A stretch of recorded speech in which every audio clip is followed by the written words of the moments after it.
Saudara yang diberkati dalam nama Tuhan Yesus Kristus, bertemu lagi dengan saya Pendeta Novel Saragi. Firman Tuhan yang menyapa kita tertulis dalam Mazmur pasal yang ke-24, ayatnya yang ke-7 sampai ayatnya yang ke-10. Namun ada baiknya kita bersatu di dalam doa. Kita berdoa. Bapa yang baik, Bapa yang kami kenal dalam nama Yesus Kristus, Tuhan kami yang hidup, kami bersuka cita buat hari yang indah, buat waktu yang begitu luar biasa Engkau hadirkan dalam kehidupan kami. Tuhan Yesus, kami rindu dengar-dengaran akan firman-Mu, maka berfirmanlah Engkau Tuhan, sebab kami siap untuk menerima. Amin. Saudara-saudara yang diberkati dalam nama Tuhan Yesus Kristus, seperti yang saya ungkapkan tadi, saya katakan tadi bahwa firman Tuhan yang menjadi kekuatan kita di dalam minggu Advent pertama ini tertulis dalam Mazmur 24 ayatnya yang ke-7 sampai ayatnya yang ke-10. Mazmur 24 ayatnya yang ke-7 sampai ayatnya yang ke-10. Begini firman Tuhan. Angkatlah kepalamu, hai pintu-pintu gerbang, dan terangkatlah kamu, hai pintu-pintu yang berabad-abad, supaya masuk Raja Kemuliaan. Siapakah itu Raja Kemuliaan? Tuhan jaya dan perkasa. Tuhan perkasa dalam peperangan. Angkatlah kepalamu, hai pintu-pintu gerbang, dan terangkatlah kamu, hai pintu-pintu yang berabad-abad, supaya masuk Raja Kemuliaan. Siapakah dia itu Raja Kemuliaan? Tuhan semesta alam, dialah Raja Kemuliaan. Demikian firman Tuhan. Saudara-saudara yang diberkati dalam nama Tuhan Yesus Kristus, firman Tuhan saat ini seperti saya sebut tadi, ini adalah minggu Advent yang pertama, menanti kedatangan Tuhan di dalam kehidupan kita, kedatangan Tuhan Yesus kembali untuk mengangkat kita menjadi raja di tengah-tengah kehidupan, dan kita menjadi pemilik sorga yang seutuhnya yang menjadi tujuan kita. Amin. Tuhan memberkati. Saudara-saudara yang diberkati dalam nama Tuhan Yesus Kristus, ketika firman Tuhan mengatakan angkatlah kepalamu, hai pintu-pintu gerbang, apa yang mau dikatakan oleh firman Tuhan ini di dalam ayat yang ke-7 ini?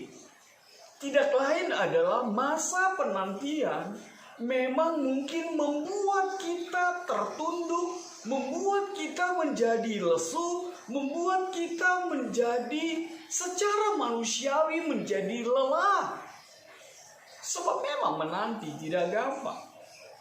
Sebab memang menunggu itu adalah hal yang membosankan, dan itu adalah pekerjaan yang paling membosankan. Kita menunggu sesuatu, kita menunggu pertemuan, kita menanti sebuah pertemuan, kerinduan yang memuncak, dan itu membuat kita menjadi gelisah, dan itu membuat kita sepertinya gerah, bahkan seperti kehilangan arah. Benar, menanti itu tidak gampang. Menunggu itu, seperti kata peribahasa itu, adalah pekerjaan yang paling membosankan. Dan itu membuat juga bangsa Israel menjadi pribadi yang tertunduk.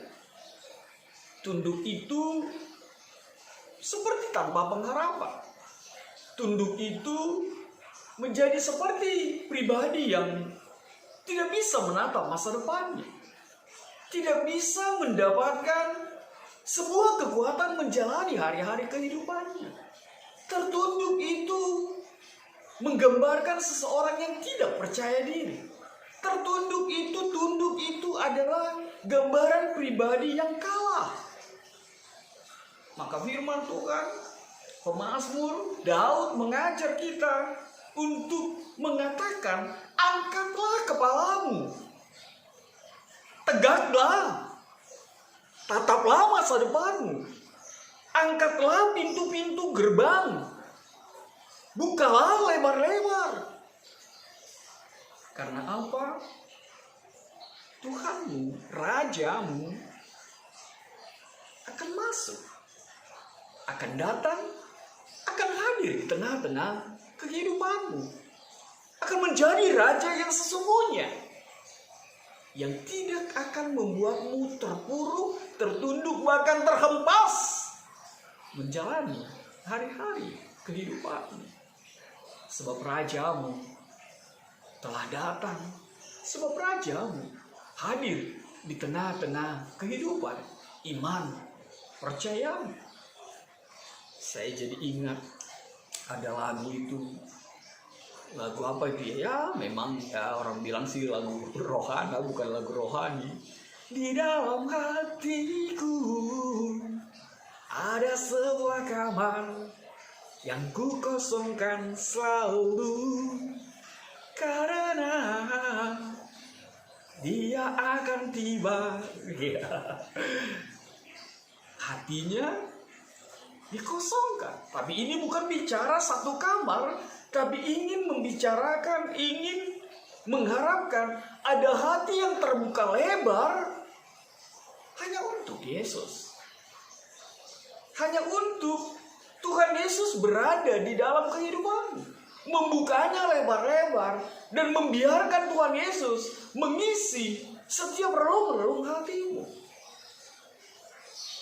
Maka saudara yang diberkati dalam nama Tuhan Yesus Kristus, angkatlah kepalamu, tegaklah dan bukalah sekat-sekat di dalam hatimu, dan biarlah Tuhan memasukinya, dan biarlah penantianmu akan dijawabnya.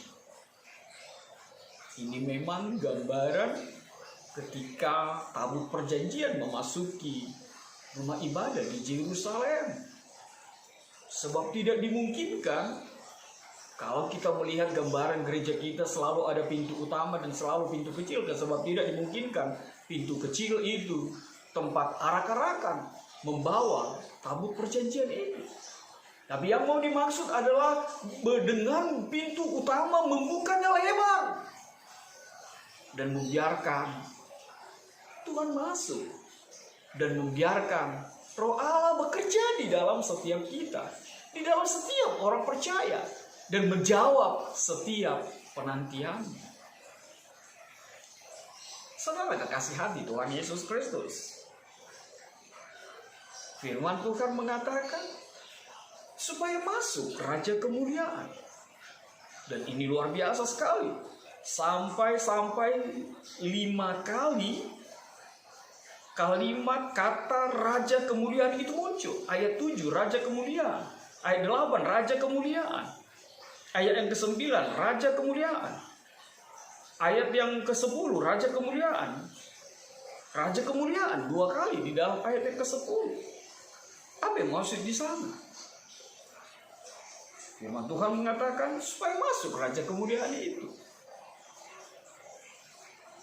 Lalu pertanyaan itu hadir di dalam ayat yang ke-8. Siapakah itu Raja Kemuliaan? Saudara ini berkati dalam nama Tuhan Yesus Kristus. Pertanyaan itu timbul. Siapakah itu Raja Kemuliaan? Benar. Kita harus tahu, kita harus mengenal dulu pribadinya secara utuh. Kita harus memahami dulu di dalam iman kita siapakah Raja Kemuliaan itu. Ibarat seseorang yang mau memasukkan seseorang ke dalam hatinya. Kenal dia dengan baik. Ketahui dulu siapa dia dengan baik. Jangan sampai apa yang dikatakan di dalam ayat yang keempat itu. Orang yang bersih tangannya dan murni hatinya, yang tidak menyerahkan dirinya kepada penipuan dan yang tidak bersumpah palsu. Sebab orang-orang seperti itu tidak akan dimungkinkan untuk masuk kerajaan Allah. Artinya apa? Jangan sampai engkau merasa ditipu. Jangan sampai engkau tidak mengenal. Jangan sampai engkau merasa dikotori di dalam hatimu. Makanya perlu pertanyaan itu hadir di tengah-tengah kehidupan kita. Siapakah Raja kemuliaan itu? Kalau kita sudah mengenalnya, kalau kita sudah mengetahuinya, kalau kita sudah mengimaninya bahwa Dia adalah Tuhan jaya dan perkasa, maka masukkanlah ke dalam hati. Maka bukalah pintu hatimu dengan lebar, dengan syarat kenallah siapa Tuhan. Maka sambutlah Dia. Maka terimalah Dia yang menguasai, yang berotoritas di dalam kehidupanmu. Pengenalan itu sungguh luar biasa. Makanya dikatakan, tak kenal maka tak sayang. Mesti ada pertanyaan itu dari ayat yang ke-7 sampai ayat yang ke-10 itu. 2 kali pertanyaan itu, siapakah Dia? Raja kemuliaan itu. Bapak Ibu pemuda yang dikasihi Tuhan Yesus Kristus, sekali lagi kenallah Dia. Siapa Tuhan? Siapa yang engkau tunggu? Dan firman Tuhan itu menjadi kekuatan bagi kita.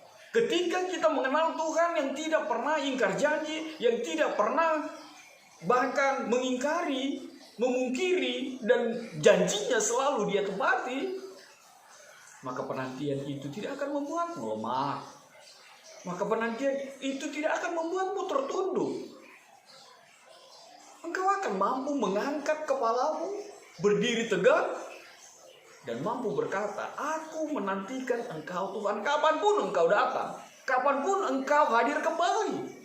Sebab aku teramat percaya Tuhan pasti datang. Lagu bahasa Batak itu kan kerinduan kita. Maranatha Roma Tuhan, amen say tibu hamro. Iya kan? Ya. Kalau kita mengenalnya dengan baik, kita tidak akan pernah merasa menanti sesuatu yang hampa. Tapi kita menanti sesuatu yang pasti. Dan ketika kepastian itu ada, apapun yang menjadi tantangannya, apapun yang menjadi halangannya, apapun yang menjadi portal-portal menghalangi kita untuk menyambutnya, itu pasti kita singkirkan. Sebab firman Tuhan di ayat yang sebelumnya juga mengatakannya. Ayat 5, dialah yang akan menerima berkat dari Tuhan. Hanya orang-orang yang selalu merindukan, hanya orang-orang yang selalu menanti kedatangan Tuhan, dan yang selalu menjaga agar tangannya bersih, hatinya bersih, dan tidak menyerahkan dirinya kepada penipuan, dan yang tidak bersumpah palsu. Hanya orang-orang seperti itulah yang mendapatkan tempat di dalam kerajaan sorga, di dalam Tuhan.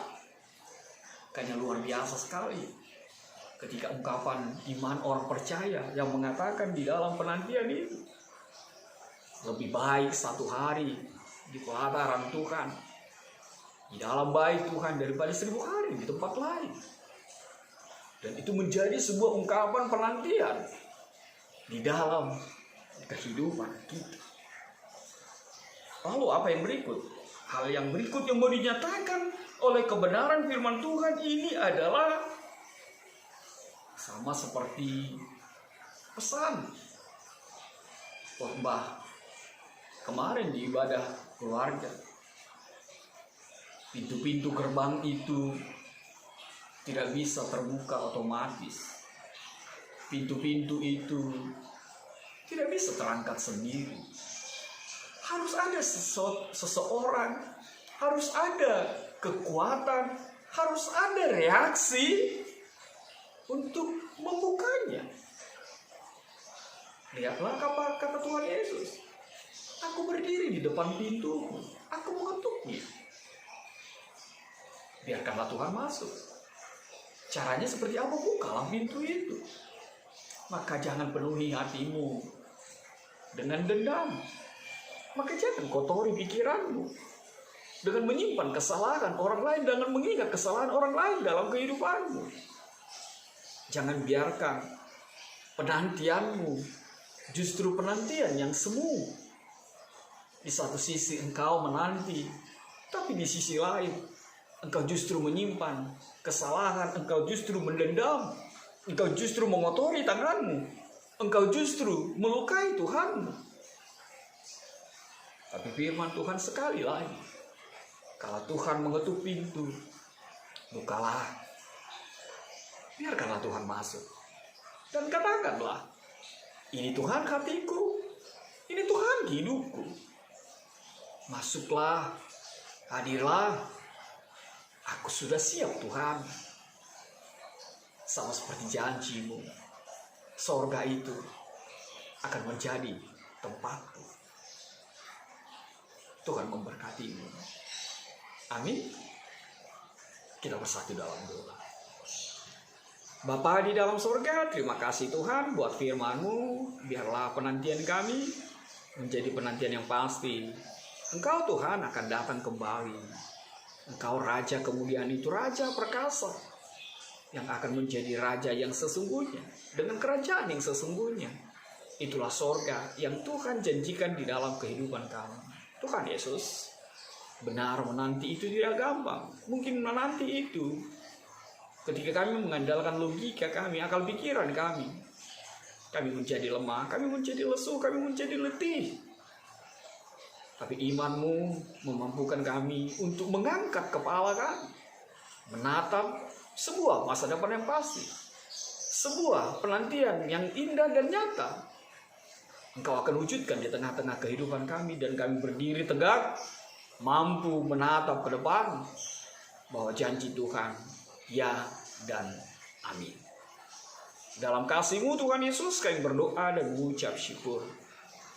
Enyahkan Tuhan virus corona ini. Amin.